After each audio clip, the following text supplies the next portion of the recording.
Maintaining a luxury vehicle can cost thousands, unless you drive a BMW. We're the only luxury brand that lets you pay nothing for maintenance for 4 years or 50,000 miles.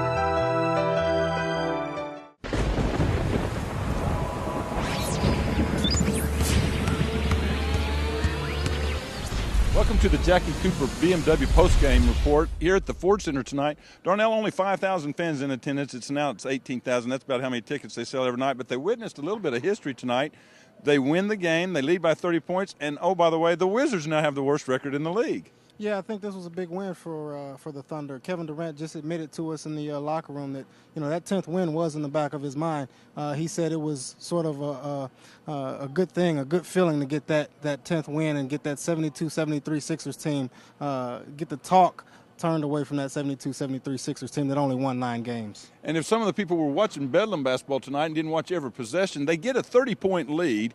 Early in the fourth quarter, they have one of their best quarters all year long, third quarter, both offensively and defensively. Then both teams' reserves empty the bench, and it gets a little bit hairy down at the stretch. It got down to, 8 or 9 points there at one point.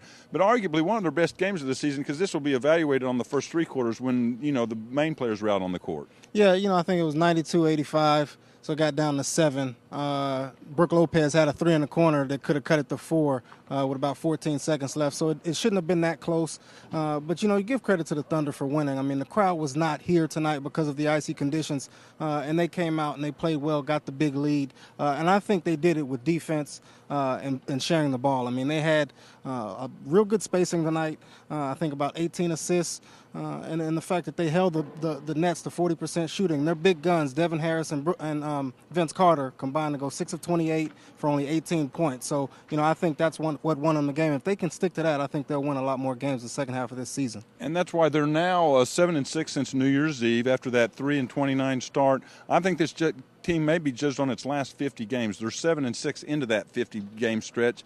I think since the starters and the main reserves didn't even really play the fourth quarter, it just extended. They've had a couple close losses by 3 or 4 points. This team could even be better than that 7-6 since New Year's Eve, don't you think? Yeah, I think there's a stat out there that they're like 2-13 in games decided by 6 points or less. This one, 94-85, 9 points, so it doesn't fall. I mean, but if they can start winning those games decided by 6 points or less, which, it's hard for young teams to do, but when they can start doing that, I mean, that's when I think you see them take the next step. They also need to learn how to close out games. There's no reason to be up 30 and then have a team's reserves cut it to 7 on you. So they do those 2 things, I think we're going to see a much better ball club. And our last point here tonight is coming in Wednesday, O.J. Mayo, the leading candidate for Rookie of the Year, Russell Westbrook. That'll be a great matchup. But they're only like a game behind them in the standings, too. They play Sacramento this weekend, and then they come here in a couple weeks. They're playing a couple other teams they can climb over. And the way they're playing right now, some of these should be wins. I'll give you a shameless plug here. I think you're going to be writing about this soon. They need to get these wins because, the February schedule is brutal. What, like Lakers 2 or 3 times? Portland, Lakers, Denver. I mean, that February schedule is brutal. So if they can pick up a couple wins here, I think that'll be real good going for gaining momentum for that February slate. I think that'll be huge for this team. 7-6 since New Year's Eve. That'll wrap it up here from the Jackie Cooper BMW postgame show. We'll see you Wednesday night when the Memphis Grizzlies are in town.